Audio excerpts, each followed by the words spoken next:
안녕하십니까. 둔산동 Q&A 공부방 동아쌤입니다. 이렇게 두 경우에 해당하는 학생이 둘 다 지금 있는데요. 어쨌든 자퇴 후에 검정고시 하는 학생도 있고 학교에서 정시 공부하는 학생도 있는데, 이제 이유가 내신이 망쳤다 그러는데, 이게 뭐 왕자가 애들이 망했다고 하는 건데, 모의고사 점수하고 내신하고 봤을 때 모의고사 점수가 2등급 정도가 더 높으면, 그러면 내신을 회복할 수가 없으니까, 지금 시스템 상황에서는. 그래서 학교에서 정시 공부를 선택해서 정시로 나아갑니다.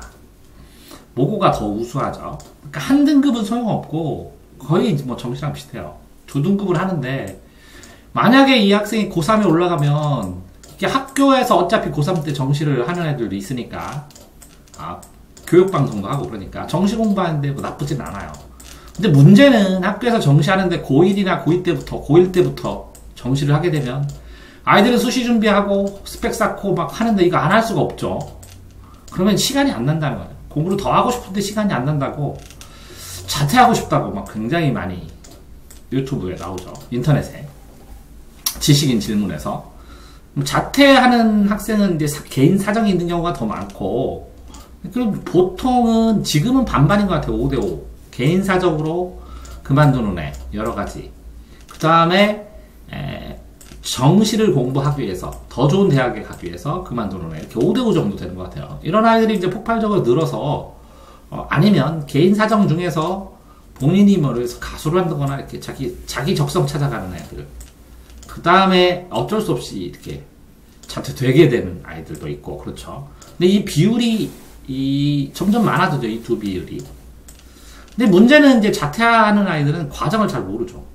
어쨌든 자퇴원 내고 학교에서 교장 선생님이 사인을 해줄 때까지 뭐 숙려제를 하기도 하고 여러 가지를 하는데, 그 공고를 하는데, 이게 검정고시 보는 시험 보는 공고, 요 공고 전에 6개월 전에는 자퇴가 완료가 되어야 되는데, 이게 검정고시가 4월하고 8월 보나요? 그렇죠. 네. 4월이면 2월달 전이니까 2월달에 6개월 전이죠. 또 하나는 6월달에 6개월 전. 6월달에 6개월 전. 그러니까 이거는 보통 한 11월쯤에는 자퇴가 되어 있어야 되고, 2월달이니까 한 7, 8월은 자퇴가 되어 있어야 되죠, 거의. 네. 그러니까 이 자퇴가 돼도 문제는 자퇴 이후에 굉장히 이렇게 이제 스케줄 짜기가 굉장히 어렵거든요. 그 의지를 가지고 하는 아이도 있는데, 진짜 극소수고, 이렇게 학교 또 굉장히 외롭거든요. 이게 단점이 엄청 외로워요. 혼자 해야 되고, 검정고시를 하는 데 가서 수능이 또 준비되는 건 아니니까 검정고시 학원 다녀야 되고 수능 학원 다녀야 되고, 그러면 그냥 완전 재수생 되는 거예요, 바로. 자, 여기는 좀 안정성이 있어요. 학교 따라가고. 근데 이제 정시가 사실상 학교 생활이 수시 중심으로 돌아가기 때문에 힘들죠. 정시를 고려해주고 정시파들 대우할 수 있는 학교면 좀 도움이 되는데, 웬만한 학교들은 다 수시 중심으로 움직여지니까 학교에서 괜히 시간 낭비 갖고 하는 생각이 계속 지속적으로 들죠. 그 다음에 나는 정시한다 그러면 너 수시 안 하냐? 뭐 이렇게 하면서 선생님 시각이나 뭐 아이들 시각 이런 것들도 여러 가지로 힘들죠. 여기는 이제 급격한 학습량 증가를 시키기 위해서 하는데, 이게 말처럼 쉽냐 이거예요. 이게 습관이 안 잡히면 학교 생활하다가 혼자 스스로 이렇게 자기주도 학습을 할 수 있느냐의 문제예요. 그러니까 쉽지 않다는 거죠. 어렵다는 거죠. 여기는 어쨌든 시간 확보가 힘들어요. 그래서 진짜 방학을 정말 잘 지내야 돼요. 약점을 잘 꾸짖는 방학. 그 다음에 어쨌든 정시 공부를 수시 사이에서 학교에서 어떻게 해야 되는지 알아야 되는데, 학생들이 이제 이렇게 남아있는 학생이 모범형이고 안정형이에요. 부모도. 그러니까 학교 생활은 해야 돼. 학교는 끝내야 돼. 이렇게. 단지 검정고시를 안 본다 뿌는 건데, 검정고시 순식간에 이게 고1 정도 수준이죠? 인정하죠? 네. 고1 정도 수준이기 때문에, 예를 들어서 뭐 고3에서 3등급에는 그냥 무난 시험만 보면 합격하기 때문에 수능만 하면 돼야 되는데, 문제는 뭐 6, 7등급 밑에 6, 7, 8, 9, 6등급 이하 학생은 검정고시도 해야 되고 수시도 해야죠. 여기는 졸업시험처럼 검정고시를 봐야 되고, 이건 고1 수준이라고 해서 제가 그랬죠. 거기다가 수능은 별개의 문제는 또 다른 차원이라는 거죠. 이렇게 검정고시를 99점에서 100점 사이를 보면 1등급이 돼서 국립대 4년제 겨우 가고 전문대 가는데, 그러니까 국립대 4년제가 목표고 전문대가 목표다 라고 했을 때는 어느 정도 뭐 자퇴를 해서 검정고시 검거 보는 것도 나쁘지 않은데, 국립대 4년제 이상이다 그랬을 때는 이게 이때부터 돈이 재수종합반 정도의 금액이 계속 든다는 거죠. 의지형일지 아니면 그냥 아이들이 뭐라고 하면 사정이 생기면서 수용형일지 아니면 모험을 하겠지, 자기 개성형 모험형일지는 모르겠지만, 이게 이런 형태가 규칙적인 학습 환경 조성하는데 개인이 안 돼서 돈이 되게 많이 든다는 거죠. 수능 학습도 안 된다는 거죠. 아무도 수업을 안 해주니까. 이게 학교 수업 속에서 시간 확보가 문제고, 이게 이제 실패를 하면 수시도 청시도 적당하게 된다. 적당하게. 그래가지고 애매하니까 이런 경우에 끝나고서 재수하는 경우도 되게 많아요. 시간이 모자라서 안 했다, 단순 시간이 부족해서 했다, 더 올라갈 수 있다 해서 재수하는 경우가 많고, 이런 경우에는 졸업 검정고시 보고 끊기는 거예요. 왜? 그 다음 단계를 내려놨는데 난이도가 너무 올라가니까 긴 재수생활 들어가는데 이걸 못 버텨요. 목표만큼. 그래서 검정고시 끝나고 여기는 재수를 명확하게 시작하는데 여기는 재수를 안 할 경우도 있어요. 포기되고. 그러니까 여기는 이제 중의학과 갈 때는 적당해요. 중의학과. 여기는 하위학과나 아니면 진짜 오랜 고독을 이긴 상위학과 가는 애들 있죠. 이거는 이제 학교에서 늦을수록 이래서 고2 겨울방학이 넘어가면 학교에서 그냥 해야죠. 마지노선이 겨울방학. 이거는 학교에서 하는 게 맞을지도 모르겠어요. 나와서 하는 경우는 이제 정말 특별한 경우죠. 상황에 따라서. 이거는 사정에 따라서 나올 수밖에 없는데, 고1 겨울방학 이 전에 이게 여태까지 이제 시험을 이게 2번을 보잖아요. 근데 모의고사 점수가 높잖아요. 그러면 차라리 1년, 2년 이렇게 재수생활 2년 해갖고 대학을 가는 건데, 문제는 여기는 그래도 학교에서 배우는 친구 관계도 배우고 사는 것도 배우고 정상적인 과정이라는 마음의 여유도 있고 여러 가지 얻는 게 있죠. 공부 외적인 걸 외우는 거예요. 공부 외적인 거. 그러니까 학습 외적인 거에 공부가 강하죠. 학교니까. 근데 여기는 이제 다 없어지죠. 해보니까. 그죠? 네. 해보면 뭐만 남아요? 진짜 공부는 안 남고 학습만 남죠. 학습만. 그렇죠. 그러니까 외롭게 이거를 학습만 해야 되니까 이게 힘들어가지고 옆에 벤토가 없든지 관리가 안 되면 힘들죠. 이거는 이제 물어봐서 정시학습을 학교 눈치 보면서도 어떻게 정시학습을 해야 되는지를 철저히 이해해서 과감하게 수시 부분을 포기해서 기본적으로 생활기록부 성실하게만 관리하고 정시학습을 이해해야 되는데, 이게 쉽지는 않아요. 까먹어요. 왜? 학교는 계속 수시 위주로 지도를 하니까. 여기는 검고가 끝나면 수능 학습을 이해해야 되고 입시를 이해해야 되는데, 검고로 수시를 가는 건 굉장히 힘들죠. 스펙 준비하기가 힘들고. 그래서 수능 학습을 위해서 입시를 이해해야 되는데, 입시 과정 속에서 보통 재수학원 들어가고 이렇게 딱 닫힌 짱 박히는 데서 하게 마련이죠. 정말 중요한 거는 여기는 이제 정시 집중의 학습 보조를 어떻게 하느냐. 왜? 개별적으로 얘네들은 학교에서 따로 공부하니까, 학생 성향에 따라 굉장히 다르니까, 학교 안에서도. 그러니까 공통교육을 하는데 그 안에서 개별교육을 해야 되니까 계속 언밸런스로 힘들 수밖에 없어요.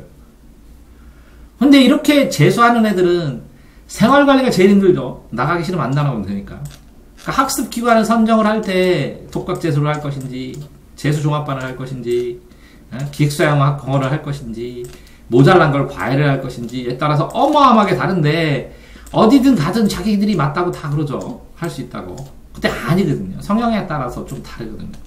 성향이나 기초실력이나 이런 거에 따라서. 이거는 재수계획을 세우는 게 굉장히 힘들어요. 이 계획이 세워지면 뚜렷해지면 해도 되는데, 이 계획이 안 나오면 이 학교 내에서 해야죠. 따라가서. 문제가 있거나 특별하게 공부 욕심 나는 이 두 가지 상황이라고 사람들이 생각하고, 이걸 하니까 계획 상담부터가, 그 다음에 재수학원, 재수종합반, 비싼데 뭐 좋은데 350만원 이렇게 얘기를 하잖아요. 재수종합반은 120만원, 150만원일 수도 있는데 기초가 없는 애는 쫓아가지를 못하거든요. 그러니까 여기 안에서 비용이 학교도 들어가지만 학교보다 훨씬 더 많은 돈을 쓴다고 생각을 해야 되니까 정말 문제는 비용이에요. 재수할 때. 이거 비용을 누가 대드느냐. 왜? 이게 될지 안 될지도 모르는 상황이거든. 그리고 여기에서 이렇게 해서 이렇게 올려가는데 학교에서는 그래도 이렇게 따라가는 게 여유가 있는 느낌인데 여기는 굉장히 쫓기거든. 왜? 이거밖에 안 하니까. 학습부 보시면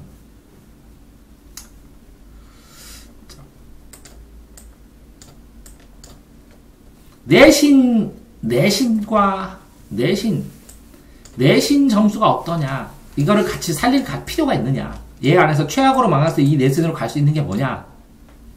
정말 얘가 그냥 수능날 최악이라도 이건 나온다 했을 때의 비교. 학습 성향, 학생의 성향, 혼자 할 수 있느냐, 자기주도 능력이 있느냐, 학원 들어가야 되느냐, 이런 것도 중요하지만 시스템의 가치, 학교의 가치와 학원의 가치, 돈을 들여서 학습의 가치, 이 두 개를 판단해야 돼. 이 사람 살아가는데 어떤 게 더 도움이 되니까.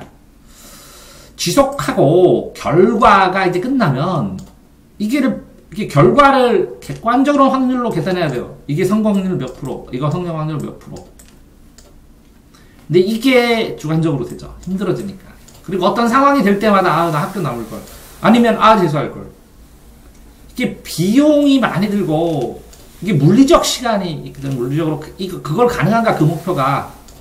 어떤 학생이 5등급인데 저 서울대 보내주세요. 그래서 자퇴를 해버리면 그게 가능한가. 근데 그 가능한 거 어떻게 하냐. 얘가 해봐야 돼요. 이거 변화해서 얘가 해본 다음에. 근데 해보지 않고 판단하기가 이제 진짜 쉽지 않거든요. 그러니까 최악의 상황에 담보가 뭐냐. 그래서 최대한 검정고시 점수 높게 받으라고 한 거고. 그래서 수능 내신 볼 때는 내신 하라고 한 거고. 근데 한 번 결정을 내리면 집중해야 돼. 집중. 다 된 거예요. 실제적으로 한 번 판단을 내려서 긴가민가 했는데 검정고시 점수가 대학 가게 4년제 넉넉하게 가게 딱 나오니까 편하게 그 다음 단계를 노리잖아. 그렇죠. 근데 이제 4년제 공립대 가기도 쉽지 않았을 거예요. 그 옛날 상황에서 머물렀으면. 두 상황의 최악의 결과를 발생시킬 원인들을 쭉 놓고 그걸 다 제약해야 되는데 이제 학교 자체가 여러 가지 이 자기 성향이나 내가 내적 성숙되고 내가 심리적으로 안정될 수 있는 상황을 못 만들었다는 거지. 그러면 할 수 없다는 거지. 할 수 없는 경우도 있는데 이제 애매할 때 고민할 때 어디서 최악의 결과가 더 빨리 나느냐 이런 거지. 근데 이거 둘 다 정시 공부든 검정고시든 습관을 형성을 가능할 수 있느냐 이거지. 정시를 하고 싶은데 학교에서 안 된다. 그런 학교도 있을 수 있죠. 그럼 그만둬야죠. 그 다음에 변화는 내가 만드는 거야. 누가 못 만들어준다. 아무리 계획 짜고 환경을 바꾸면 잘 될 것 같은데 실제로는 내가 책임져. 결과도 자기가 책임져. 과정에서 돈을 많이 내서 비용을 많이 쓰는 부모가 어느 정도 책임질 수 있지만 이 과정이든 결과든 다 자기 같아. 자기의 인생의 마지막 계획이거든. 그러니까 계획이 없으면 안 돼, 둘 다. 계획을 만들고 단계를 설정해서 단계를 넘어가야 돼. 이게 그냥 한 번에 하려면 안 된다는 게. 이게 추상적으로 이렇게 정시해서 이렇게 하면 좋겠다. 점수 나오겠다. 자퇴해서 이렇게 하면 좋겠다. 이렇게 하지 말고 여기에서 현실적으로 이렇게 넘어가야 될 단계가 뭐고 이거 해야 되고 이거 해야 되고 이거 해야 되는데 이 과정을 밟을 수 있는가를 봐야지. 결국은 기준은 행복이지. 어떤 게 더 행복하냐. 내 스트레스 좀 덜 받고 내게 실현 가능할 수 있느냐. 이 단계가 실현 가능할 수 있느냐. 근데 이제 주변을 설득하지 못하면 나 자신도 못 나가지. 네. 주변이 안정돼야 공부가 되기 시작되지. 너 그렇잖아. 네. 너 요즘 주변이 안정되니까 아니 너한테 진짜 뭐라고 하는 사람이 하나도 없으니까 할 게 공부밖에 없잖아. 그렇죠. 여유도 생기고 웃음도 생기고 잠깐 이거 해도 되고. 네. 근데 봐봐. 네가 검정고시 점수라도 달라진 결과를 보여주니까 그 다음 과정도 만들어주고 설계되고 희망도 갖고 투자도 하고 하는 거 아니야? 그렇죠. 이게 한 단계를 안 보여주면 그러면 이 방법으로 갈까봐 내가 일로 올라가 이렇게 하는 거잖아. 네. 왜? 이렇게 해서 직선으로 공부하는 게 아니잖아. 2차 함수로 올라가야 되잖아. 그렇죠. 그러니까 처음에는 내가 천천히 하라고 하다가 네가 이 상태를 그대로 갈 것 같으니까 꺾어 올리잖아. 여기서 그렇죠. 또 꺾어 올려야 되고. 네. 예상되는 결과치 해서 이러거나 저러나 이렇게 해가지고 1년 진짜 열심히 하면 진짜 아니 그냥 열심히 하면 지금처럼 하면 네가 생각해도 인서울은 충분히 하잖아. 그렇죠. 그 다음에 더 좋은 데는 인서울 안에 있는 대학에서 좋은 대학 가려고 하는 거 아니야. 그렇죠. 그 인서울에서 대학 자체가 수학으로 갈린다는 건 명확하지니까 나머지 다 물어보더라고. 과학 선생님이 너 영어는 언제 하냐고. 아니요, 수학하고 과학이 영어에 비해서 아직 영어를 안 하고 그냥 가끔가다 독해만 조금 하고 지금 수학 과학을 먼저 해야 확실히 올라가니까 이거부터 밀고 있다고. 예. 그러니까 예상되는 평균치를 받아들였어. 인서울 갔어. 너도 나한테 뭐라고 못해. 니네 부모도 뭐라고 못해. 나도 뭐라고는 안 해. 도전이야 그냥 인서울 안에서. 최고 대학. 네.